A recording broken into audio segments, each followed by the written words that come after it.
Saya akan memaparkan subjek dan objek hukum pengangkutan jalan berdasarkan Undang-Undang Nomor 22 Tahun 2009 tentang Lalu Lintas dan Angkutan Jalan atau UU ELAJ.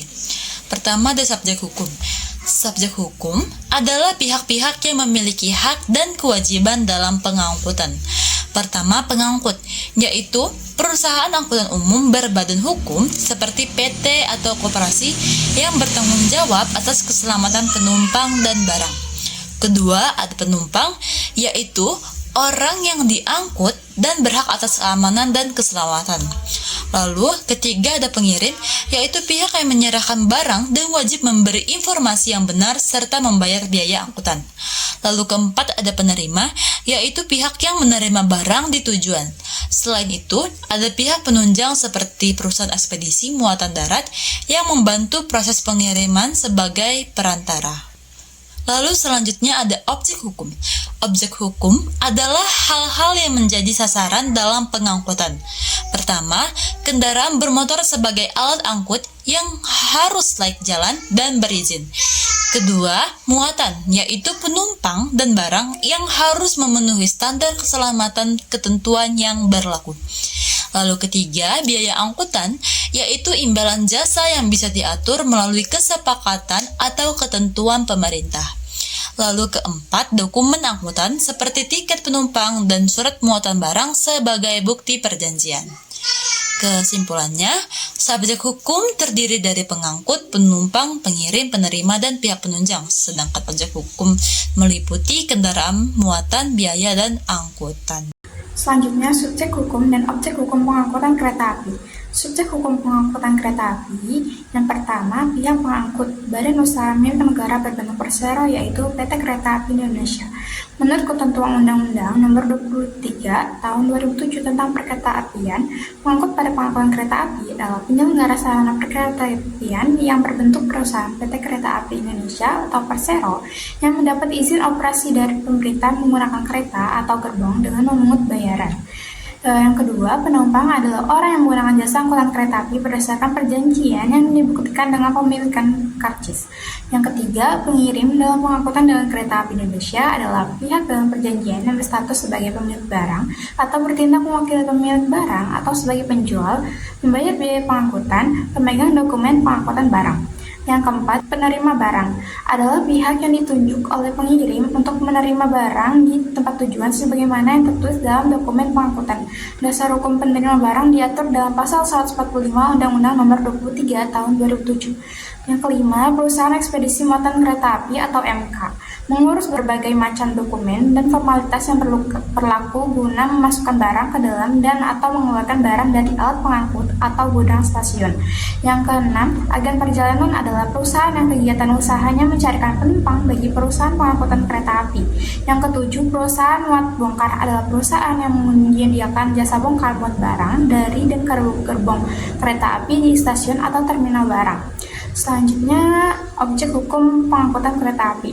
Yang pertama, alat pengangkut di atas rel disebut kereta api yang dijalankan oleh masinis. Menurut kegunaannya, kereta api digolongkan menjadi dua, yaitu kereta dan gerbong. Kereta digunakan untuk mengangkut barang, biasanya disebut kereta api penumpang. Gerbong digunakan untuk mengangkut barang, biasanya disebut kereta api barang. Kedua, muatan adalah objek yang diangkut oleh kereta api baik berupa penumpang atau orang maupun barang.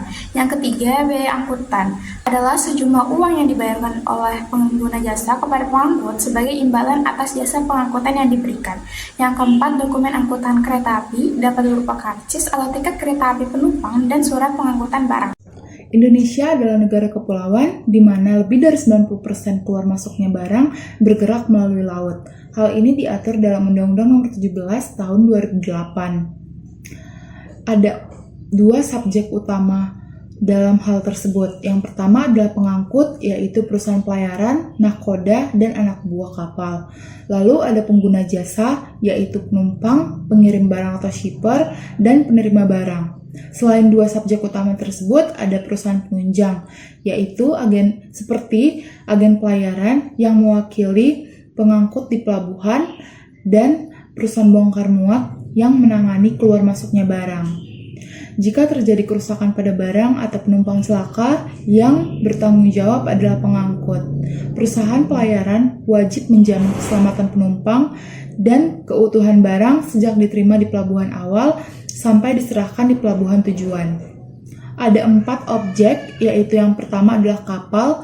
Kapal adalah objek hukum bergerak yang dapat dijadikan agunan melalui hipotek kapal. Yang kedua adalah muatan, yaitu kargo umum dan barang berbahaya yang sesuai dengan IMCD Code. Yang ketiga ada freight, yaitu biaya angkut yang telah disepakati oleh kedua belah pihak yang dapat dibayarkan di awal oleh pengirim atau diterima atau di akhir oleh penerima. Yang keempat adalah bill of lading yang memiliki 3 fungsi utama. Yang pertama adalah bukti kepemilikan, di mana siapa yang memiliki dokumen asli dia adalah pemilik barang sebenarnya. Yang kedua adalah dokumen tersebut memuat isi perjanjian yang telah disepakati oleh kedua belah pihak. Yang ketiga, bukti terima, di mana dokumen tersebut berisikan bahwa barang tersebut telah diterima dengan keadaan yang ada di dalam dokumen tersebut. Undang-Undang Nomor 17 Tahun 2008 adalah fondasi hukum yang menjamin dan mengatur keluar masuknya barang sampai diterima oleh tangan yang tepat. Selanjutnya ada nomor 4, yaitu pengangkutan udara. Menurut Undang-Undang Nomor 1 Tahun 2009 tentang penerbangan, pengangkutan udara merupakan kegiatan pemilihan penumpang, kargo, atau pos dari satu tempat ke tempat yang lain dengan menggunakan pesawat udara. Di Indonesia sendiri, pengangkutan udara itu diatur dalam Undang-Undang Nomor 1 Tahun 2009. Nah, undang-undang ini mengatur penyelenggaraan penerbangan secara umum, termasuk hubungan hukum antara pengangkut, penumpang, pengirim barang, serta pihak-pihak penunjang lainnya. Yang pertama, ada pihak pengangkut atau maskapai. Pihak pengangkut adalah badan usaha angkutan udara atau badan usaha angkutan udara niaga yang memperoleh izin dari pemerintah untuk menyelenggarakan jasa transportasi udara. Dalam praktiknya, pengangkut biasanya berupa maskapai penerbangan yang bertanggung jawab membawa penumpang atau barang sampai ke tujuan dengan selamat, aman, dan sesuai perjanjian pengangkutan. Pengangkut sendiri memiliki kewajiban memberikan pelayanan, menjaga keselamatan penerbangan, serta bertanggung jawab atas kerugian, keterlambatan, kecelakaan, kehilangan bagasi, atau kerusakan kargo sesuai ketentuan hukum. Penumpang sendiri adalah orang yang menggunakan jasa angkutan udara berdasarkan tiket yang sah. Dengan membeli tiket, penumpang memperoleh hak untuk diangkut tujuan serta mendapatkan perlindungan hukum selama perjalanan. Pengirim kargo adalah orang perseorangan atau badan hukum yang menyerahkan barang kepada pengangkut untuk dikirim melalui udara. Lalu selanjutnya ada perusahaan penunjang. Perusahaan penunjang itu terdiri dari yang pertama ada agen perjalanan, merupakan perusahaan yang bertindak sebagai perantara penjualan tiket, reservasi perjalanan, dan pelayanan informasi penerbangan. Lalu selanjutnya ada ground handling, adalah perusahaan atau unit usaha yang menyediakan pelayanan di darat bagi pesawat, penumpang, dan barang di bandara. Kegiatannya meliputi check-in penumpang, penanganan bagasi, pemuatan, dan pembongkaran kargo. Lalu, status hukum subjek menurut Undang-Undang Penerbangan. Yang pertama, maskapai penerbangan berstatus sebagai badan hukum atau badan usaha yang memperoleh izin usaha angkutan udara niaga dari pemerintah. Lalu, penumpang berstatus sebagai konsumen jasa transportasi udara yang dilindungi hak-haknya berdasarkan perjanjian pengangkutan dan undang-undang.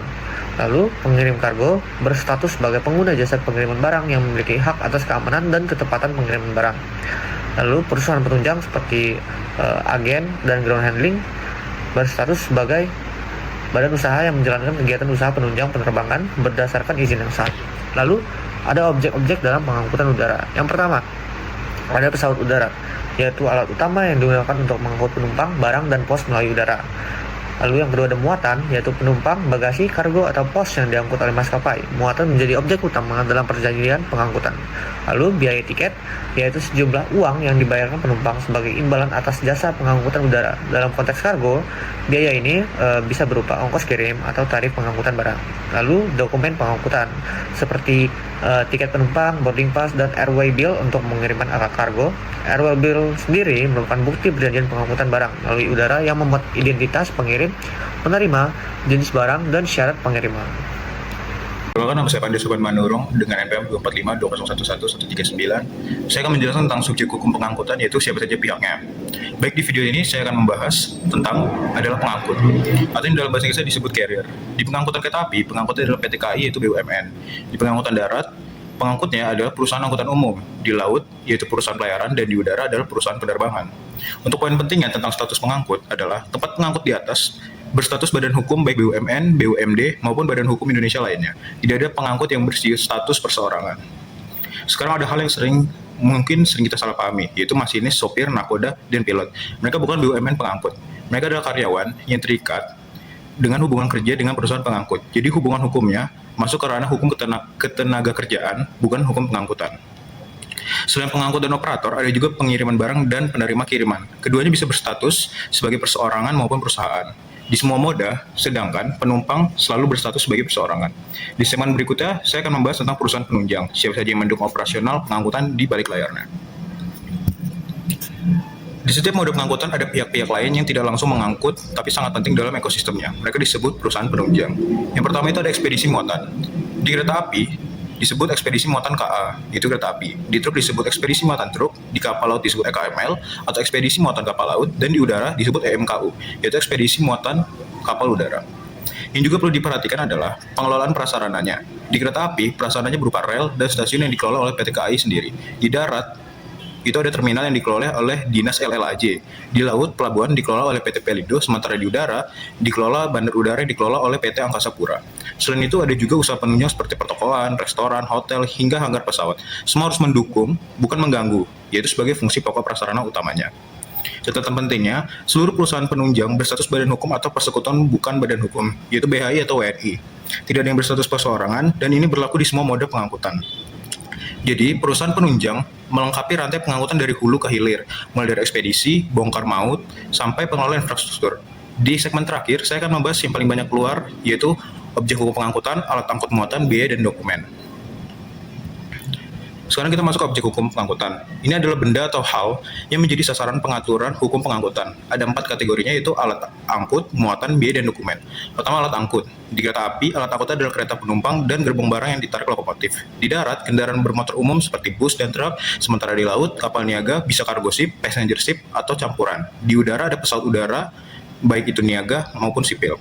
Sekarang soal biaya atau tarif pengangkutan. Di kereta api, jalan darat, dan udara, domestik tarifnya ditetapkan oleh pemerintah. Di udara internasional, tarif diatur melalui perjanjian internasional. Sementara di laut, biaya angkutannya disebut freight atau uang tambang yang diatur dalam pasal 491 KUHD. Perbedaan paling krusialnya yaitu waktu pembayaran biaya barang. Di pengangkutan laut, biaya angkutan barang dibayar setelah penyerahan di tempat tujuan. Ini asas berdasarkan pasal 491 KUHD. Sementara di kereta api, darat, dan udara berlaku asas umum yaitu bayar terlebih dahulu. Saya akan menjelaskan tentang B atau L, yaitu Bill of Landing. Dokumen barang pengangkutan laut paling banyak dibahas karena berfungsi juga sebagai dokumen kepemilikan barang, yaitu ada AWB juga, yaitu Airway Bill, yaitu dokumen barang pengangkutan udara, bukan dokumen kepemilikan, hanya tanda terima pengirim. Baru pasal 491, yaitu ada dasar hukum waktu pembayaran freight di laut setelah penyerahan barang di tujuan. Oke, kita sudah selesai membahas ketiga segmen itu. Bisa kita simpulkan bahwa pengangkut selalu berstatus sebagai badan hukum, yaitu masinis, sopir, nakoda, pilot hanyalah sebagai karyawan. Kedua, perusahaan penunjang berstatus BHI atau WNI tidak pernah perseorangan. Yang ketiga, keempat moda punya struktur objek hukum yang seragam, yaitu ada alat angkutan, muatan, biaya, dan dokumen, tapi mekanismenya berbeda. Keempat, perbedaan paling penting, pengangkutan barang laut menganut asas bayar setelah penyerahan, sedangkan moda lain bayar terlebih dahulu. Semoga bermanfaat. Terima kasih.